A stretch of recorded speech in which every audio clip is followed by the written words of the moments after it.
na dapat na mag-isip-isip nito ay yung mga nagpapasahod, nagpapasweldo, yung may mga empleyado. Na huwag nang i-delay pa, kung pwedeng ibigay na, kailangan na ngayon, ibigay na. Huwag nang tagalan pa. At ibigay yung tamang amount, sa tamang panahon, because the laborer deserves his wages. In Romans 13:8, let no debt remain outstanding. O sa gayon, hindi lang mga utang na pinansyal, hindi lang mga babayarin sa pananalapi, kundi pati ang pagbabayad at panunukli sa utang na loob. So that we return love for love. We give back to those who give to us. We smile back to those who smile at us. Sabi, dapat wala kang utang. Dapat lagi ka nagbabayad. So ang ginagawang mabuti sa iyo, lagi mong susuklian at susuklian agad-agad. Huwag nag-ipaghintay pa. Do not delay the dispensation of good things. Kuminsan, madali nating malimutan na hindi lang yan tungkol sa pera at pagbabayad ng mga utang, kundi paggawa ng mabuti sa ating mga mahal sa buhay. Kuminsan, meron kang intensyon na i-blow out naman ng iyong asawa, ipasyal naman ng iyong mga anak, o kaya ay pakainin naman yung mga taong may mga nagagawang mabuti sa iyo, pero hanggang gano'n na lang, hanggang plano na lang. One good act is better than 1,000 good intentions. Hindi mo pwedeng sabihin sa isang taong namatay na balak pa naman sana kitang dalawin next month at dala ng prutas. Namatay na eh. Hindi mo pwedeng sabihin sa isang tao na lumayo na ang loob sa iyo, na balak sana kitang ipasyal, mahalin, balak kitang isipin at pag-isipan lagi, pero lumayo na yung loob, hindi mo na maibalik, nahuli. Sabi nga ng mga matatanda, aanin pa daw ang damo kung patay na ang kabayo. Kaya kung meron tayong mabuting magagawa, mabuting binabalak gawin, gawin na. Una, hindi tayo nakakatiyak na pag ginawa natin yon ay welcome pa doon sa tatanggap yung ibibigay natin. Hindi rin natin alam kung siya'y malusog pa o buhay pa o gising pa, kumpleto pa ang pag-iisip sa panahon na gusto nating ibigay. At hindi rin natin alam kung sa panahon na gusto nating ibigay yon, tayo'y malakas pa o buhay pa. Dapat ibigay na natin agad ang mga dapat ibigay. Proverbs 3:28, do not say to your neighbor, come back later, I'll give it tomorrow, when you now have it with you. Nanghihiram, humihingi, nagpapatulong ang tao, pwede mo nang ibigay, papatagalin mo pa. Kung minsan merong nanghihiram sa'yo ng pera, pero sige next week, gagawa ako ng paraan, pero kaya mo na ngayon. Pero ayaw mo namang magmukhang dali-dali kang nagkapera dahil baka kaabusuhin. Pwede man sabihin, alam mo, ang tagal-tagal kong inipon-ipon ito, o eto ngayon, na sabi mo rin na hindi naman ganun kadaling maglabas sa'yo ng pera para hindi ka abusuhin, pero hindi mo naman tinagalan pa ang pwede mong ibigay na. Kindness delayed is kindness denied. No? Bakit naman gusto natin at sinasabi sa Biblia na ibigay mo na yung dapat ibigay, huwag mo nang tagalan? Una, dahil mahal ng Diyos yung mga nangangailangan na dapat nating tulungan. Pero huwag nating kakalimutan na ipinagagawa sa atin yun dahil mahal din tayo ng Diyos. Dahil alam ng Diyos na una, lahat ng ginagawa nating mabuti ay aani din tayo. So bakit mo tatagalan ng pagtatanim? Di tumagal din yung pag-aani. Na-delay din yun. At alam din ng Diyos na kung meron tayong mabuting kalooban at ninanais gawin na mabuti, pag hindi natin nagawa at hindi na tayo nagkaroon ng pagkakataong gawin yun, maaari tayong pahirapan ng ating budhi. Feelings of guilt will haunt you, you will feel bad, and it is not good for you and for your health. Kaya sa Proverbs, makikita natin lahat yung kabutihan na yan. Hindi lang pang ibabaw ng mga kabutihan, hindi lang yung mga instant results, kundi may malalalim na counterpart yan in the spiritual world, na kahit hindi natin nauunawa ngayon, sundin na lang. Hindi magiging Proverbs ang Proverbs kung yan ay hindi napatunayan ng maraming saling lahi at ng mahabang panahon ng pagsunod at pagsuway na tama nga yan. So, sundin natin dahil nauunawaan, at kung hindi nauunawaan, sundin pa rin. Kesa naman ang ating pairalin sa ating buhay ay kamangmangan, katigasan ng ulo, sapagkat yung nakasulat dyan ay napatunayan na totoo at epektibo. At huwag ding mambitin. Merong mga anak, dadalaw sa mga magulang nila sa probinsya. Bibigyan naman, aabutan naman pala ng pera. Pero kung kailan aalis na at pabalik na sa Manila, samantalang iisip-isip yung matatanda, ano kaya ang bibili kong ulam? Ano kaya ipapakain ko sa mga ito? Magkano kaya ang ibibigay sa akin? Uubusin ko kaya itong nalalabi kong savings dito? Paano kung konti lang ang ibigay? Paano na ako bibili ng gamot ko? Etc. etc. Meron din naman kuminsan, Pupunta ka sa isang, inimbita ka ng isang church, sa isang kelayo-layong lugar, isang linggo ka doon at kung ano-ano. Mabuti ng mabuti kung yung speaker may baon. Pero kung kailan aalis ka na at sasakay ka na doon sa bus at saka palang ibibigay sa iyo yung love gift. So hindi ka malang nakabili ng kahit na maruya na pang uwi sa pamilya mo dahil kahuli-hulihang sandali na ibinigay. Dapat kung may ibibigay kayo, ibigay nyo na agad. Para yung pinagbigyan nyo makapagplano kung paano siya gagastos, kung paano ba siya magtitipid. Huwag nang tagalan. Do not keep people in suspense. It's a very important practical wisdom that godly people should never forget. Another Proverbs no-no, do not be lazy. Kailangan pa ba naman pag-usapan yan? Pero sabi nga ng marami, ang paalala daw ay gamot sa taong nakalilimot. Kung minsan pinag-uusapan natin, ba't kaya mahirap ang ating mga mamamayan? Mayaman ng Pilipinas, mahirap ang maraming Pilipino. Totoo rin naman kasi maraming taong tamad. Wala nang inisip kundi ubusin ang oras sa pagsasaya, sa pagtulog, sa pagpapahinga, sa pag-inom, sa pagchichismisan, sa paglilibang-libang, pero walang ginagawa na productive effort. Proverbs 20:13, do not love sleep or you will grow poor. Stay awake and you will have food to spare. Natutulog ang tao para magkaroon ng lakas para makapaghanap buhay. Hindi siya natutulog para lang matulog ng matulog at hindi nabubuhay ang tao para itulog lang ang buhay. And very importantly, do not associate with lazy people. Do not reward laziness. Kung minsan may mga kapatid ka na productive, merong mga tamad, pero yung tamad, yun pa ang palahingi, yun pa ang palaasa, yun ang maraming iniisip na gastahan. Kailangan hindi laging sinusuportahan ang mga hilig at mga bisyo ng mga tamad.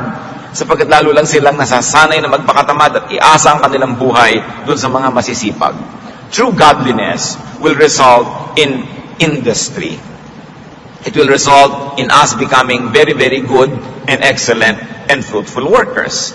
Hindi bagay ang tamad sa mga Kristiyano, sa mga sinasabing sila'y anak ng Diyos. Sapagkat sa Biblia, nakita natin na sa 7 araw, 6 na araw nagtrabaho ang Diyos. At sa ikapito, nagpahinga.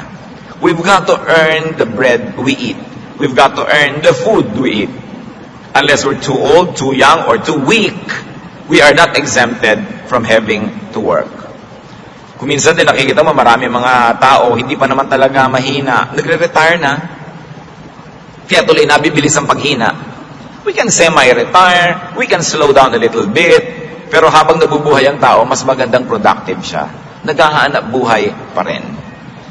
Habang kaya ng isang tao na siya ay kumita fully o partially, dapat ginagawa yon. Hindi yung ambisyon na lang natin. Kung minsan, iasa na lang ang buong panahon ng pagtanda natin sa ating mga anak. Bagamat mabuti, mainam, dapat na ang mga anak ay maging supportive sa mga parents. Mabuti rin ang mga magulang habang kaya natin, huwag muna tayong umasa. No? Kasi kung minsan, yung mga anak din naman natin, hindi naman pag-abot-abot ang kinikita nila, pagkatapos mag-aasawa pa sila, magpupundar, magsisimula sa buhay, nakagagapo sila. Minsan hindi na sila makaangat-angat, hindi na sila maka-take off sa dami ng dala-dala ng mga umaasa sa kanila. Ngayon, mainam lang umasa kung tayo sobrang tanda na nga, o sobrang bata pa lang, o sobrang mahina ang katawan natin dahil tayo may karamdaman. But we should always be productive. At ang tao talaga, pati yung mga brain cells niya, nare-refresh, nare-renew, kung siya lagi nagtatrabaho at na-challenge mag-isip, hindi yung inaagad natin at dinadalian ang sobrang pagpapahinga sapagkat yan ay hindi na nakakabuti sa ating sariling kalusugan. Do not be lazy. And another Proverbs no-no is do not cheat in business. Proverbs 20:23, the Lord detests differing weights and dishonest scales do not please Him. Nakita po natin kung gaano kadetalyado ang Diyos. Kung gaano kadetalyado maging ang Biblia, pati yung mga madadayang timbangan, kinamumuhian daw yan ng Diyos. So kung tayo ay nagtitinda, hindi dapat madaya ang mga timbangan. Hindi tayo dapat nandadaya in terms of quantity, in terms of quality, and sometimes in terms of schedules. Meron kang kontrata, dapat mag-deliver ka ng ganong bagay, kasi hindi mo naman sinisikap na ma-deliver at puro ang ino-offer natin excuses. This is not godliness in action. Ang salita ng isang Christian businessman ay isang kontrata na. At liban na lang tayo hinadlangan ng kalusugan, ng mga forces of nature, o mga bagay na lampas sa ating kakayanan, dapat pinaninindigan ang ating mga pananagutan. That we do not cheat in business. That people get what they pay for. Hindi yung dinadaya yung quality, yung quantity, at kung sari-saring mga pagtitipid. Kung minsan, nakakalungkot yan, bibili ka ng bahay na hulugan, ginawa ngang affordable, pero sobrang namang rupok. Maganda lang dahil may pintura, maganda lang yung itsura, pero konting hangin, konting bagyo, konting uga, giba-giba na yung bahay. How can contractors do this to people whose lifetime savings are going into this dream of owning a home or a house? Kailangan people get what they pay for. Marami mga kontraktor, ganun. Puro kadayaan. Dinadaya ang timpla ng semento, dinadaya yung size ng bakal, dinadaya yung kapal ng mga yero. Ang binabayad naman ng kanilang kliyente, tama. Hindi yan ginagawa ng mga Kristiyano. Again, bakit? Sapagkat ang itinatanim ay inaani. Pag ang tao naniniwala na may Diyos, hindi siya mandadaya. Sapagkat ang Diyos ang nagsasabi na kung anong itinatanim mo, aanihin mo. So bakit mo magtatanim ka ng hindi maganda na ikaw din ang aani? Another no-no na itinuturo po ng Proverbs, at ito ay madalas nating ulit-ulitin, pero parang hindi nadidinig ng iba, patuloy pa rin silang nabibitag ng ganitong problema. Do not be a guarantor. Proverbs 22:26, do not be a man who strikes hands in pledge and puts up security for debts. Merong lalapit sa'yo, uutang ako, pwede ka maging co-maker, pwede ka maging guarantor, payag ka naman ng payag agad, o kaya nahihiya ka, papayag ka, so napapahama ka ngayon pagka hindi siya makabayad. Ang tanong ng iba, paano po kung talagang gusto ko naman makatulong, at sa lagay, hindi na po ba ako tutulong sa mga kaibigan ko, kamag-anak na nagpapagaranti? Tumulong ka, kapatid, hindi masama, pero maging handa ka na magbayad. Kasi pag nag-guarantee ka, ibig sabihin nun, hindi ka lang pumipirma doon. Sinasabi mo, pag hindi ka nakabayad, ako magbabayad. Pagka hindi mo na kayang magbayad, ako ang magbabayad. O kaya kaya mo pero tumakbo ka, ako pa rin ang magbabayad. At handa kang patawarin yung tumakbo sa utang niya at ikaw yung napahamak. Pag handa ka sa ganung mga bagay, okay, mag-guarantee ka. Pero kung sasama ang loob mo dahil ikaw yung nagbayad, magkakagalit kayo dahil hindi niya nabayaran, huwag ka nalang mag-guarantee. So guarantee, yes. Be a guarantor, yes. But be ready to pay. Be emotionally, spiritually, and financially ready. Para kung sakaling nangyari, handa ka na, sabi mo, talaga ganun, pumirma ako, so akong magdusa dito. Dahil noong pa man niyakap ko na yung pananagutan, na kung hindi niya ito mabayaran, ay babayaran ko. Hindi yung dinidemanda mo na siya ngayon, ginugulo mo na siya ngayon dahil hindi siya nakakabayad. Nag-guarantee ka Kasama yun. Ang kausap ko po dito, yung mga nag-guarantee hindi yung nagpag-guarantee. Kailangan kung nagpag-guarantee ka, talagang sukdang mahubarat ka na ng lahat ng mahuhubad sa'yo, ibayad mo muna bago mo ipahamak yung nag-guarantee sa'yo. Hindi yung bigla ka na lang mawawala. Merong mga ganyan at napakahirap talaga namamagitan ka. Yung may investment, may investor, ikaw nagsabi, investor, mag-invest ka dito. Tapos ito, nalugi, ito ngayon nagagalit sa'yo. O kaya ito tumakbo na 1, 2, 3 niya si investor, ikaw ngayon ang naipit. Ang hirap nun. So habang hindi kayo handa talaga na magbayad emotionally, spiritually, financially, huwag din kayong mamagitan sa ganung mga bagay. Ilang mga tao na ang alam natin na talagang tumakbo, nanirahan na sa ibang bansa, nag-exile na forever dahil napagitan sila sa ganung mga transaction. Naipit sila. Yung iba, alam naman nila at sinasadya nila, pero marami, inosente talaga, hindi nila alam na doon magwawakasyon.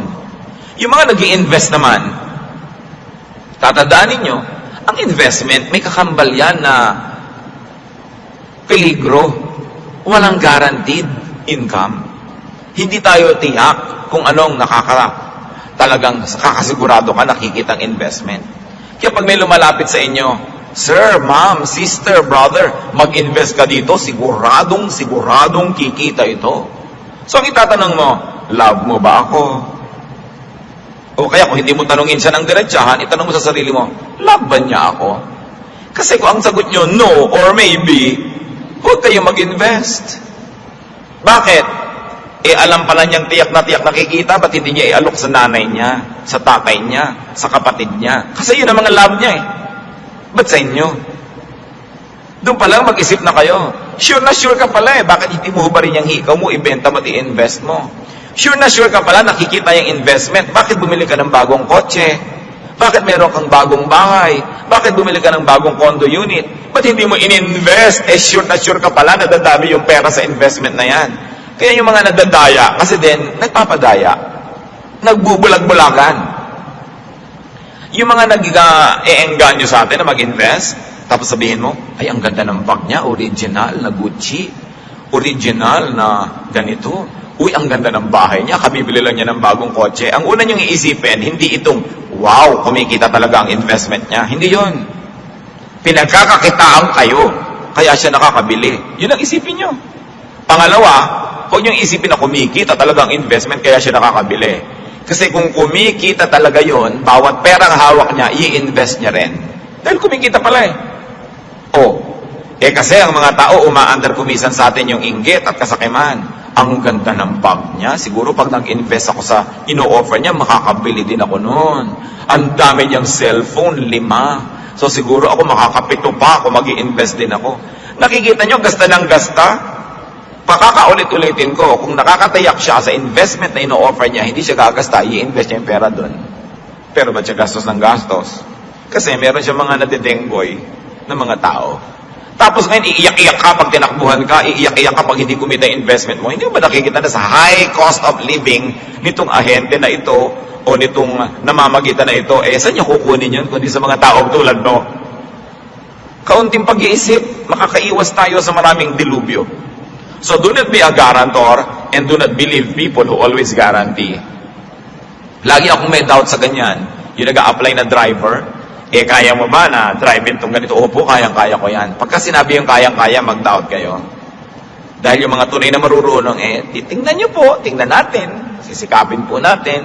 Kasi dinadaya ka na maraming mga pangako. Yung mahilig mangako, walang laman sa loob. Kaya dapat ang tao nag-iisip-isip, no? Pagka sinabi mo sa isang tao, lumiligaw sa'yo, mamahalin mo ba ako for life? Pag sabi sa'yo, yes, promise. Mag-doubt ka. Kasi yung tunay na tao nagmamahalan, sasabihin niya, I'll do my best, sisikapin ko.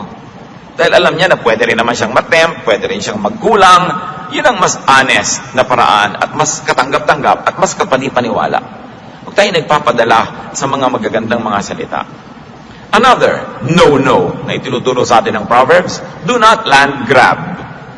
Proverbs 22:28, do not move an ancient boundary stone set up by your forefathers. Naggumamit dito ng isang activity na talagang ginagawa ng marami, binubunot nila yung muhon, yung mga boundary ng lupa, kinakain yung kapitbahay para lumaki ang kanilang area. Do not take what is not yours. At sa pag-aagaw ng lupa na ganito, hindi lang literal na lupa ang pinag-uusapan. Do not grab credit if you don't deserve it. Kung hindi ikaw ang nag-isip ng isang ideya, huwag mong palabasin na ikaw ang nag-isip nun. Pagka hindi ikaw ang nakahanap ng hinahanap, huwag mong palabasin na ikaw ang nakakita nun. In other words, get what you only earn and deserve in what you really own. Hindi ka dapat mangaagaw. Once more, bakit? Because you harvest what you plant. Magtagumpay ka man na makapangagaw ngayon, babalikan ka niyan at maaagawan ka. Kung minsan hindi mo alam na aagawan ka pala, akala mo nagtagumpay yung mga pang-aagaw mo noon, hindi mo nakikita na higit lalo palang dapat kang maraming tinanggap kung hindi ka naagawan bilang ganti sa mga pang-aagaw na ginawa mo. Lalong-lalo na, huwag na mga agaw ng asawa ng may asawa. Diba? Talagang napakalaking gulo ang lilikain mo noon. Good manners and right conduct, merong magnobyo na, huwag ka namang agaw. Ngayon, kung nagkagalit sila, nagkasira, at saka ka nila magparamdam na available ka. Pero yung magkasama na, may usapan na, guguluhin mo pa, pang-aagaw ang ganyan mga bagay. Kasi sinasabi sa 10th commandment, you shall not covet. You shall not covet anything that belongs to your neighbor. Pagka ang isang tao naging covetous, mapaghangad, mainggitin, masisira na ang kanyang pangangatwiran, marami na siyang gagawing mali. Mga mali na kung minsan magbunga man ng instant pleasure, napakamahal ng bayad at babayaran din. Isa pa pong no-no sa Proverbs, Do not accept goods that are not sincerely given. Huwag tumanggap, huwag mag-enjoy ng mga bagay na hindi naman buo at taos-pusong ibinibigay sa iyo. Proverbs 23:6-8. Do not eat the food of a stingy man. Do not crave his delicacies. For he is the kind of man who is always thinking about the cost. So yung mga matutuos daw na tao, kwenta ng kwenta, naku, huwag ka nalang magpalibre dyan.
Just obey anyway. Sinabi kasi, pag alam mo na pabalat bunga, huwag mo nang tanggapin yung iniaalok. Pag alam mong napilitan lang na isasama ka, yung lalakad na sila, biglang nakakalat ka, ay, sama ka. Wala ka naman sa plano. Huwag ka nang sumama. Kalabisan ka doon. Una, maaagawan sila ng kasiyahan dahil mayroong element na nandun na hindi naman nila inaasahan nandun. At ikaw man, hindi ka naman lubusang masisiyahan dahil alam mong hindi ka talaga kasali. Half given. Maraming ganyan. Kahit yung mga sexual favors na kinukuha sa through sexual harassment, yung gusto mo ang isang tao, empleyado mo siya o may kapangyarihan ka, tapos pipilitin mo siya, hinug sa pilit. Kaya mapait daw yan, sabi ng mga matatanda. Huwag na lang, pagka hindi talagang suko at ibinibigay ng lubos, ano man yon, huwag mong ipilit. Huwag ka nagnanakaw ng halik. Diba? Kung hindi ka naman talaga hinahalikan, huwag ka magnakaw ng halik. Kamumuhian ka lang. Makakainisan ka, maitutulak ka pa. At magtagumpay ka man, doon sa moment na yon, hindi ka na makakahalik uli. No? Napaka-importante yan. Tulad ng marami sa ating mga kapatiran, Pastor, pakis. Ano ako, artista? Nakikita kasi nila, may kinikisan ako, yung mga pinsan ko yun, ano? Mga kamag-anak ko, mga kaibigan ko matatalik. Ngayon, kung hindi tayo gano'n, huwag na kayo magpakis. Diba? Dahil, hindi naman dapat pinaggagawa yan. Nagbo-volunteer ka kung gusto mo, pero hindi yan, bigla na lang inaagaw, bigla ka na lang dinagit, no? At naskoran ka na. Nakakahirap ng loob. Ano man yon? Pag sa hindi ibinibigay sa'yo, hindi kusang ibinibigay, huwag mong mithiin. Mapakla, mapait ang bunga ng nakaw. Akala mo lang masarap yon, pero sabi sa Biblia, may bayad. Madalas ang bayad, hindi natin alam. Nagbabayad pala tayo. Kaya pala kahit kung minsan anong gawin mo negosyo, hindi mag-click. Kaya pala kung minsan, ang sama-sama lagi ng pakiramdam mo, o laging mali ang nangyayari, o parang wala nang tama na mangyari sa buhay mo, nagbabayad ka pala. Pag lagi nangyayari, isipin natin, ano kaya, Diyos ko, ang mga utang kong di ko alam na utang ko pala, binabayaran ko tuloy? Bakit mahalaga na malaman natin kung ano yon? Para huwag na nating tuloy-tuloy pang gawin ang hindi dapat. Para matigil ang mga bagay na hindi dapat dumadating sa atin, pero dating ng dating, dahil tayo rin naman kasi yung humihimok na dumating yun sa buhay natin. Another no-no, do not exchange the truth for goods, for money, for material gain. Parang kuminsan, hindi na ganyan ang takbo ng panahon. Nabibili ang mga witnesses, nababayaran, pati mga hukom, siyempre hindi lahat. Pero nililimot na ng tao yung mga katuruan na huwag mong ipagpapalit ang katotohanan para lang sa pera, para lang sa material gain. Why? And why not? Because God is truth. Even Jesus is truth. So when you compromise the truth for material gain, you're actually abandoning God. You're abandoning the very concept of God, and you're abandoning the very, very character of God, and that God is truth. And that godliness means truthfulness. Proverbs 23:23, buy the truth and do not sell it. Get wisdom, discipline, and understanding. Dapat yata nakalagay yan sa malalaking mga letra sa ating mga hukuman. Dapat nakalagay yan sa malalaking mga letra sa ating mga government agencies. Kahit sa mga churches, kahit saan, buy the truth and do not sell it. Sasabihin natin, hindi ko naman sinesell yung katotohanan. Totoo.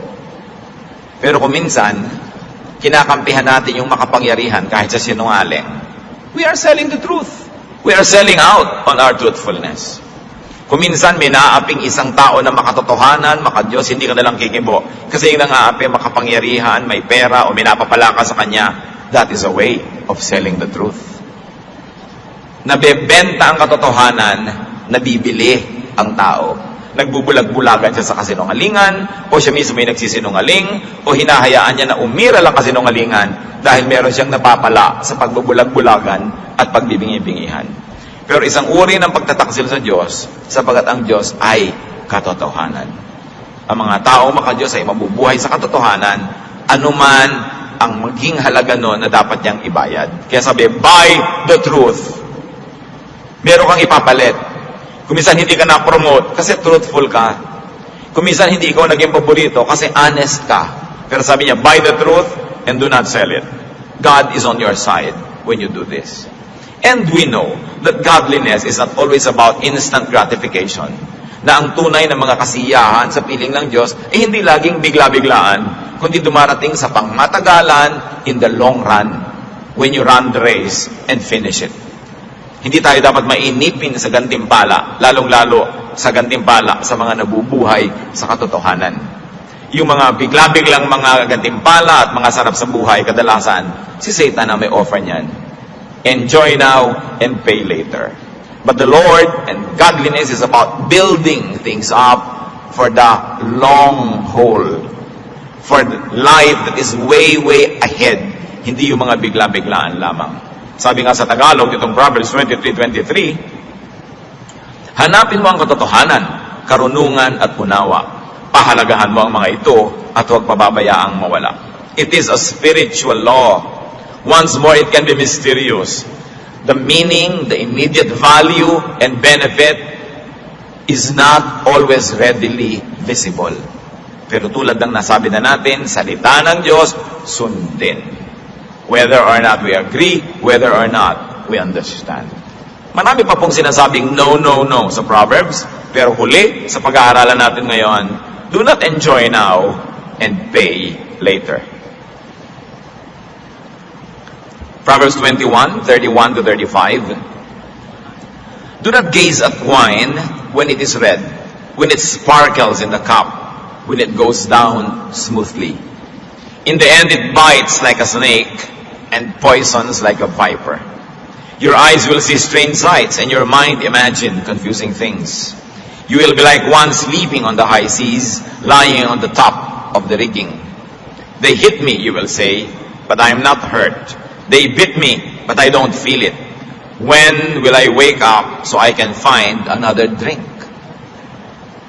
Huwag daw mabuhay sa paglalasing. Maraming mga equivalent yan. Do not be high on alcohol. Do not be hooked on drugs. Do not be addicted to artificial intoxication. Sabi yung alak, masarap inumin, masarap sa bibig, masarap lunukin, pero ang sipa,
masamang nagawa. Do not let the devil take tomorrow just so to have a good time tonight. Do not sacrifice long-term for short-term pleasure. And do not rest now and then work later because you did do your work at the time that you should be doing it. Plant first. Do the right thing first so that you will harvest at the right time. Isa yan sa mga dapat nating laging tandaan, lalo sa ating kultura. Lagi na lang nagiinuman ng mga tao. Bakit naman yung mga tunay na lalaki, hindi na makapagkita-kita ng hindi nalalasing? At hindi naman titigil uminom hanggang hindi lasing. Sana uminom lang ng kote tapos tumigil na. Pero hindi, talagang 8 cases ng beer. Talagang hindi sila titigil hanggang hindi mga lango. Talagang hindi titigil hanggang hindi sila nag-aaway. Ang dami-dami naman magkakasundo nung nagsisimulang inuman, tapos mamaya nagsasaksakan na pala. Paano? Weak characters lean on strong drink. Yung mga duwag, hindi makapagsalita kundi lasing. Yung mga mahihina ang loob, hindi makapagtapat kung hindi lasing. Kailangan pa nilang lasingin ang mga sarili nila, tapos tatawagin nila yung sarili ang tunay na lalaki. Kailangan mong malasing para ka tumapang. Anong tunay doon?